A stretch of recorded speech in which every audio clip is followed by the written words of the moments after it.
सुनिए जी, अगले हफ्ते हमने छुट्टियों में कहीं बाहर जाने का प्लान बनाया था। आपने पैसों का इंतजाम कर लिया ना? अरे अभी कहाँ, अभी तो मेरे पास बिल्कुल पैसे नहीं है। हम कभी और चले जाएंगे। देखिए जी, मैंने सभी सहेलियों से कह दिया है कि मैं बाहर घूमने जा रही हूँ। अगर मैं नहीं गई तो सब मुझ पर हंसेंगी। आप कहीं से भी पैसों का इंतजाम कीजिए जी। इतना कहकर रमेश की पत्नी वहां से चली जाती है। वहीं दूसरी तरफ रमेश की माँ भी तीर्थ यात्रा जाने की जिद करती है और रमेश से पैसे मांगती है। फिर अगले दिन रमेश एक सेठ से पैसे उधार लेकर अपनी पत्नी और बेटे को घुमाने ले जाता है और अपनी माँ को भी तीर्थ यात्रा पर भेज देता है। लेकिन जैसे ही रमेश अपनी छुट्टियां बिताकर वापस आता है, कर्जदार उसका जीना मुश्किल कर देते हैं। इतना ज्यादा कर्ज एक साथ अपने ऊपर देख रमेश काफी परेशान रहने लगता है। फिर एक दिन राजू की स्कूल की फीस वक्त पर न भर पाने के कारण रमेश को स्कूल में बुलाया जाता है।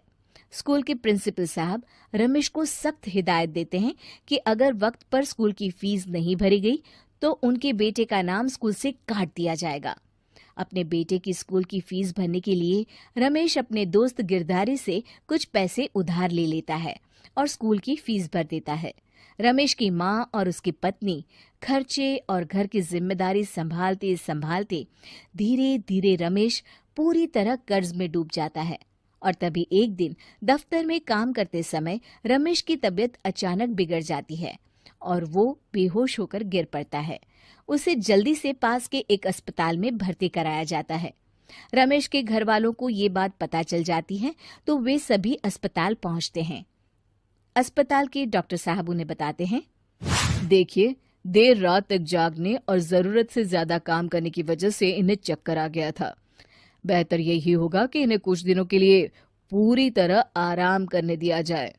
रमेश की हालत देखकर उसके बेटे राजू को बहुत गुस्सा आता है और वो अपनी दादी और माँ से कहता है, माँ, दादी, मैं इतना छोटा हूँ फिर भी मैं इतना समझता हूँ कि पिताजी दिन रात दफ्तर में काम करके पैसे कमाते हैं। पिताजी अकेला पूरा घर संभालते हैं और आप दोनों अपने फिजूल के खर्चों के लिए उन पर दबाव डालते रहते हैं। आज पिताजी की हालत के जिम्मेदार तो आप दोनों हैं। राजू की समझदारी भरी बातें सुनकर रमेश की माँ और पत्नी को अपनी गलती का एहसास होता है और दोनों की आंखों में आंसू आ जाते हैं। फिर कुछ दिनों के बाद रमेश की तबीयत एकदम अच्छी हो जाती है और वो पहले की तरह अपने काम पर जाने लगता है। रमेश की माँ और पत्नी अब उसे किसी प्रकार की कोई तकलीफ नहीं देते और ना ही उससे किसी चीज की मांग करते हैं। फिर देखते ही देखते रमेश अपने कर्ज के सारे पैसे चुका देता है। उसकी जिंदगी पहले की तरह अच्छी हो जाती है और वो अपने परिवार के साथ खुशी खुशी रहने लगता है।